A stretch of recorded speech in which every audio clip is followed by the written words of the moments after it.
टैगोर को नोबेल पुरस्कार मिला, बड़ी प्रसन्नता हुई।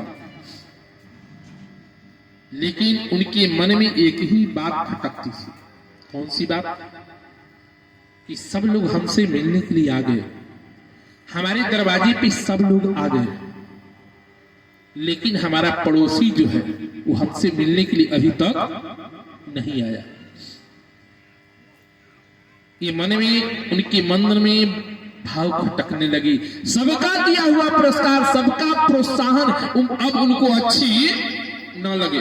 कारण कि जब हमारा पड़ोसी ही जब हमको संतावना देने के लिए नहीं आया, हमारा पड़ोसी ही धन्यवाद देने के लिए नहीं आया, तो व्यक्ति के मन में खटकने लगता है। जैसे जब दक्ष को प्रजापति का पद मिला तो सब लोगों ने खड़े होकर के सम्मान किया, लेकिन भगवान शंकर खड़े होकर के सम्मान नहीं किए तो दक्ष को बड़ा खटकने लगा। दक्ष को बड़ा खटकने लगा कि सबने खड़े होकर के मेरा सम्मान किया, लेकिन मेरा एक जमाता है ना, ये हमें खड़ा होकर के सम्मान नहीं किया। दृष्टि पहले उसकी तरफ, उनके तरफ पहुंच गई। कारण कि प्रभुता पाई जाई मद नाही, कि जिसके जीवन में पद और प्रतिष्ठा और सम्मान मिल जाए ना, तो अभिमान जो है वो स्वतः आने लगता है। अभिमान स्वतः आ जाता है, अभिमान लाने की जरूरत नहीं है। अगर किसी के पास धन हो ना, तो धन का अभिमान, किसी के पास बल हो तो बल का अभिमान, कोई सौंदर्य हो ना, रूपवान हो ना, तो उसे रूप का अभिमान, ज्ञानी हो तो ज्ञान का अभिमान। अभिमान से वो जो है वो बंध जाता है। प्रभुता पाई जाई मद नाही।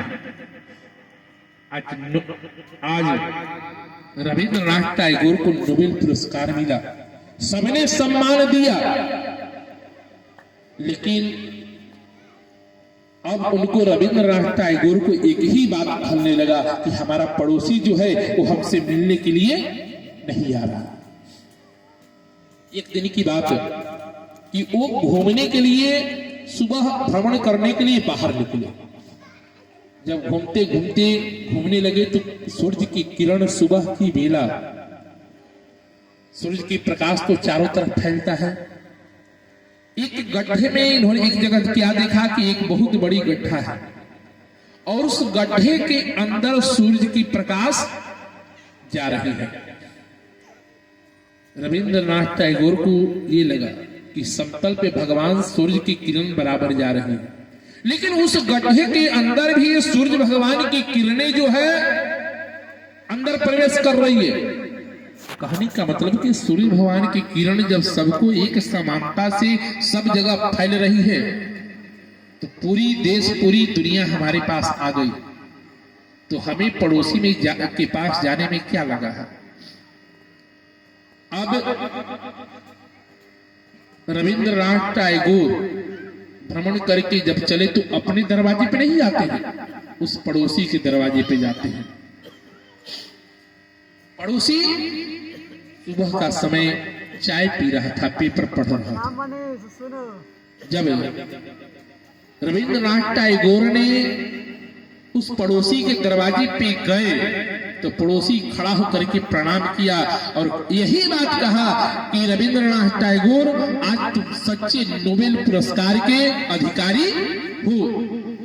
मैं तो ये देखना चाहता था कि रविंद्रनाथ टैगोर मेरे दरवाजे पे आता है कि नहीं आता है। कारण कि पूरे विश्व के लोगों ने पहली बार रविंद्रनाथ टैगोर को नोबेल पुरस्कार दिया, और ऐसे नोबेल पुरस्कार की प्राप्त किया, और ये अधिकारी है कि नहीं है, ये मैं देखना चाहता था। लेकिन आज मुझको महसूस हो गया कि रविंद्रनाथ टैगोर, तेरे जैसा दुनिया में, जगत में अब कोई नहीं है कि नोबेल पुरस्कार के अधिकारी है। आज तू सच्चा अधिकारी तो आज बना कि नोबेल पुरस्कार के अधिकारी तुम ही हो। कि हम नहीं गए, लेकिन फिर भी तू मेरे दरवाजे पे आया, और आकर के तेरे जीवन में अभिमान नहीं रहा, अहंकार नहीं आया। आज तू सच्चा नोबेल पुरस्कार के अधिकारी है। कहानी का मतलब है, कहानी का अभिप्राय, जिसकी जीवन में अभिमान आ जाए, मान आ जाए, कभी संत के समान संत की पदवी पा नहीं सकता है। संत तो वही है जिसके जीवन हमेशा समय की भाव बनी रहे।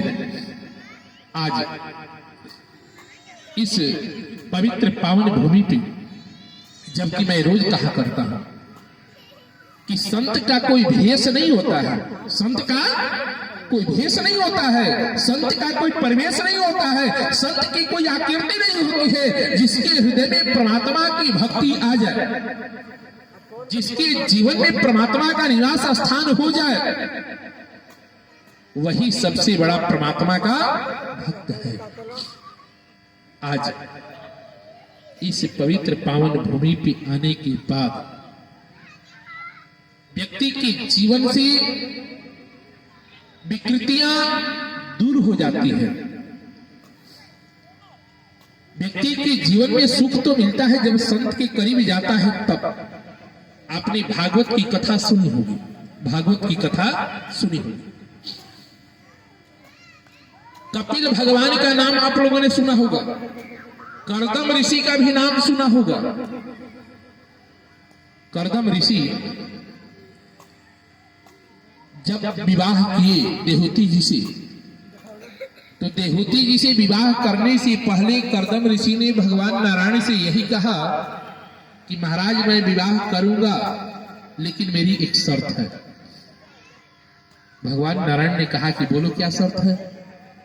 शर्त यही है कि पहली शर्त कि आपको ही मेरा पुत्र बन करके आना पड़ेगा, और दूसरी शर्त कि जब मेरे घर में पुत्र की प्राप्ति हो जाएगी ना तो मैं घर परिवार गृहस्थ आश्रम छोड़ करके जंगल में चला जाऊंगा और जाकर के तपस्या करूंगा, तब मैं विवाह करूंगा। पहले आप वचन दीजिए।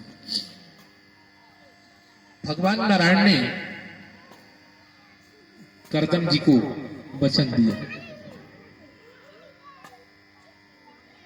कर्दम जी ने विवाह किया, लेकिन उन्हें क्या पता था कि हमारे घर में पुत्र आने से पहले पुत्रियों का जन्म होगा। कर्दम जी को ये 8 पुत्रियां जन्म ली और अंत में कपिल भगवान का जन्म होता है। जब कपिल जी का जन्म हो गया, कपिल जी 5 वर्ष की अवस्था के हो गए, तो कर्दम जी ने अपनी पत्नी से और अपने पुत्र से कहा कि बेटा मैं तो जा रहा हूं अब तपस्या करने के लिए, अब से तू और अपनी मां के साथ ही इस महल में रह।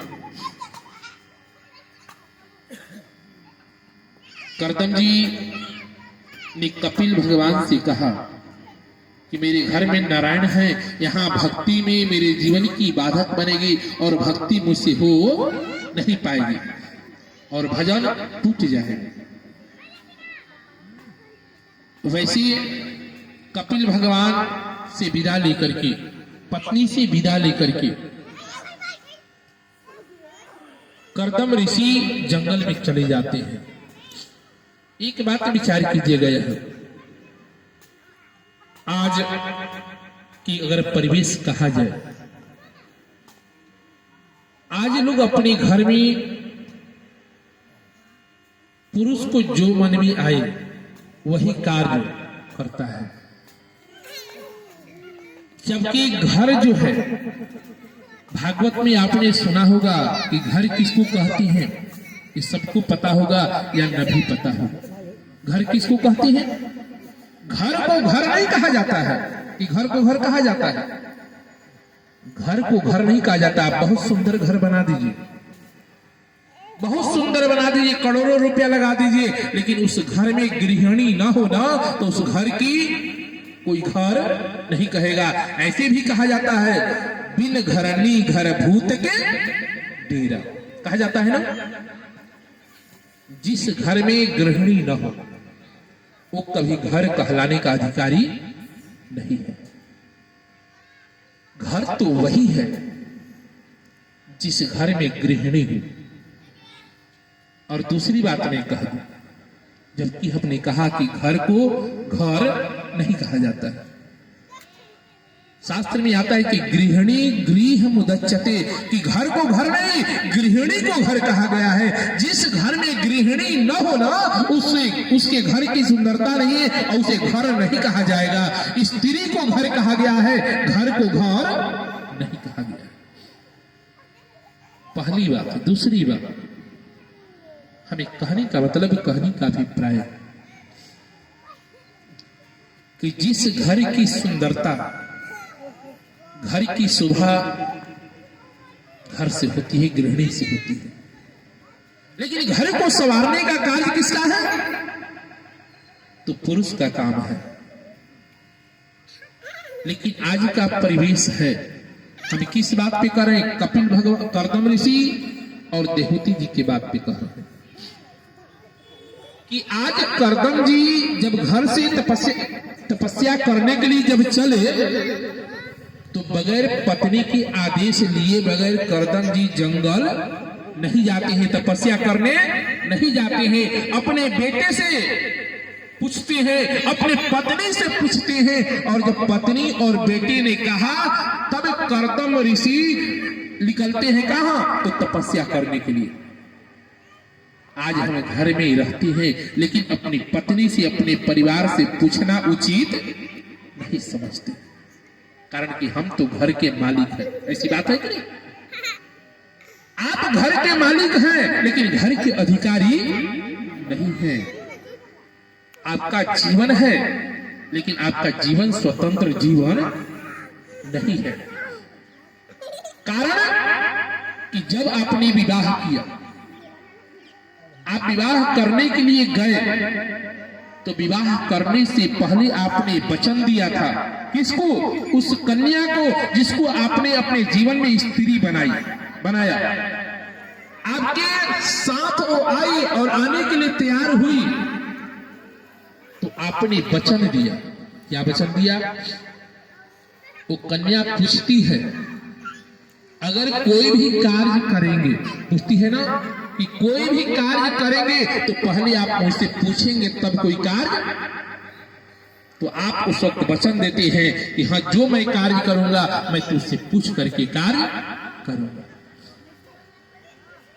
वो कन्या पूछती है कि आपके जीवन में कुछ भी मंत्रणा करनी हो तो पहले आप हमसे विचार करेंगे, तब कोई जाकर के समाज में कोई कार्य करेंगे। आप मुझे वचन दे तो वचन देती। लेकिन आज हम क्या कहती हैं कि तू हमारी मालिक है। अरे लड़का, बोलिए प्रेम से कृष्ण भगवान की।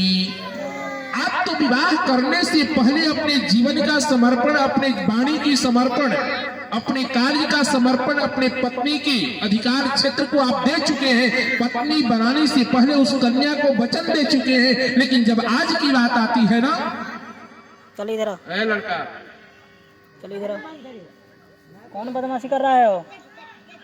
बोलिए प्रेम से कृष्ण भगवान की, राघवेंद्र सरकार की श्री राम जय राम, जय जय राम, श्री राम। देखिए, प्रवचन श्रवण कीजिए, लेकिन कहानी का मतलब कहा गया है कि शरीर की शोभा, मुख की शोभा कैसी है? तो जब तक परमात्मा की नाम न ले, हम कितना भी प्रवचन श्रवण करें, हमारी एक आदत है, हम अपनी कमजोरी बता दें। कहीं से हल्ला होती है तो हम तो भाई कीर्तन शुरू कर देते हैं। इसी की कहीं से आवाज प्रवचन में नहीं आनी चाहिए, और प्रवचन में श्रोता और वक्ता न जगे तब तक प्रवचन हो नहीं सकता है। दूसरी बात कि भगवान की कथा में बैठने के पश्चात नाम लेना चाहिए। ऐसे भी गोस्वामी जी ने कहा है कि वाणी से इस शरीर की पवित्रता जो है, भले हम स्नान करके अपने शरीर को पवित्र कर सकते हैं, लेकिन जीवन की पवित्र करना है तो भगवान के नाम को लिए बगैर हमारे जीवन या अंतःकरण या जिह्वा पवित्र होने वाली नहीं है। अपने जीवन में सब जगह कंजूसी करना चाहिए, लेकिन भगवान के नाम लेने में कंजूसी नहीं करना चाहिए। तो आइए 2 बार भगवान के नाम, उसके पश्चात जैसी ठाकुर जी की कृपा होगी हम तो सेवा करने के लिए तैयार हैं। कि श्री राम जय राम जय जय राम, श्री राम राम श्री राम जय राम जय जय राम, श्री राम हम राम राम कह भैया मन चित लाई के, राम राम के राम राम कह भैया मन चित लाई के, राम राम के धीरे धीरे बोला चाहे बोला खिसियाई के, धीरे धीरे के धीरे धीरे बोला चाहे बोला खिसियाई के, धीरे धीरे के राम राम कह भैया मन चित लाई के, राम राम के खाली पेट बोला चाहे भर पेट खाई के, खाली पेट के खाली पेट बोला चाहे भर पेट खाई के, खाली पेट के राम राम बोला भैया मन चित लाई के, राम राम के राम राम बोला भैया मन चित लाई के, राम राम के घर से बोला चाहे कथावा में आई के, घर से बोला चाहे के घर से बोला चाहे कथावा में आई के, घर से के राम राम बोल भैया मन चित लाई के, राम राम के हो मन चित लाई के, हो मन चित लाई के, मन चित के राम राम बोल भैया मन चित लाई के, राम राम के राम राम बोल भैया मन चित लाई के, राम राम। बोलिए प्रेम से राघवेंद्र सरकार की। तो भगवान की नाम लेने से हमारा कल्याण। दूसरी बात मैं कह रहा था कि पति पत्नी का संबंध जो है बड़ा ही निर्मल है। ऐसे भी कहा जाता है अगर 2 नव दाम्पत्य जीवन जीने वाला 2 नव दाम्पत्य अगर चले तो लोग दूर से देख करके कहते हैं कि बड़ी सुंदर जोड़ी जा रही है, बड़ी सुंदर जोड़ी जा रही है। देखने में तो सुंदर तो लगता है इसमें, लेकिन परंतु कुछ नहीं है। लेकिन दोनों दाम्पत्य जीवन जीने वाले दाम्पत्य प्राणी से पूछा जाए कि आप दोनों का दाम्पत्य जीवन तो बड़ी सुखमय व्यतीत हो रही है। दोनों दाम्पत्य जीवन जीने वाला व्यक्ति कहता है कि हमें पत्नी से तकलीफ है, पत्नी पति से तकलीफ है। जितनी बाहर से दाम्पत्य जीवन जीने वाले का दाम्पत्य जीवन अच्छी लगती है ना, उतना करीब जाकर के पूछा जाए ना तो आज का दाम्पत्य जीवन ऐसी स्थिति पे आ गई है कि उनका अंतःकरण के दाम्पत्य जीवन सुखमय नहीं है।